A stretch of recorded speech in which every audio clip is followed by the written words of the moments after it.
Hello বন্ধুরা, আমার চ্যানেলে আপনাদের সবাইকে সুস্বাগতম। আমি অমিতা। দেখুন, নতুন একটা জিনিস দেখাবার চেষ্টা করছি। সেটা কি? সেটা একটা কাঁথা তৈরি করব। কিন্তু কাঁথাটা কি করে তৈরি করি সেটা ধৈর্য ধরে দেখুন। সম্পূর্ণটা হয়তো দেখাতে পারবো না, কেননা আজ 7-8 বছর আগে এটা করেছি।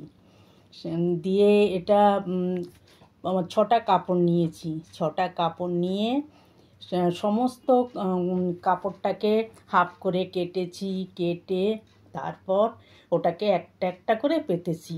পেতে তারপর উপরে ওর একটা ঢাকা করে রাখি। প্রথমে দুটোকে জোড়া দিয়ে ঢাকা করে রাখি। সে ঢাকাটা উপরে দিলাম। দিয়ে আমি দেখুন পাশ সেলাই করছি। এরকম করে পাশে সেলাই করে ভেতরে বড় বড় করে সেলাই করছি। করে নিয়ে ব্যাস ওটা উঠিয়ে নিলাম। উঠিয়ে নিয়ে কোলের ভিতর করে নিয়ে আমি কাজ করি। আমার দেখুন ছোট ছোট করে সমস্ত পাড় কাটার জন্যে পুরো কাঁথাটার ভিতর করছি। করে তারপরে নকশা তুলব, কিন্তু নকশাটা আপনাদের দেখাতে পারবো না। সেটা যদি বলেন আমি নতুন করে আবার করে আপনাদের নানান রকম নকশা দেখাবো। আমি অনেক কাঁথা করি, কিন্তু আমি তো জানতাম না কোনো দিন আমি চ্যানেল খুলবো ওর জন্যে সেগুলো রাখিনি। কিন্তু কাঁথা আমার অনেক করা আছে, অনেক সুন্দর সুন্দর পাড় করা কাঁথা আছে। আপনারা যদি দেখতে চান আমি সেটা আলাদা করে দেখাবো।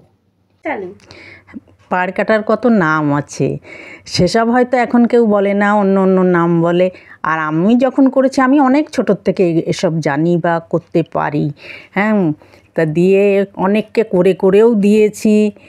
তা আপনাদের যদি ভালো লাগে বা হয় আপনারা বলবেন।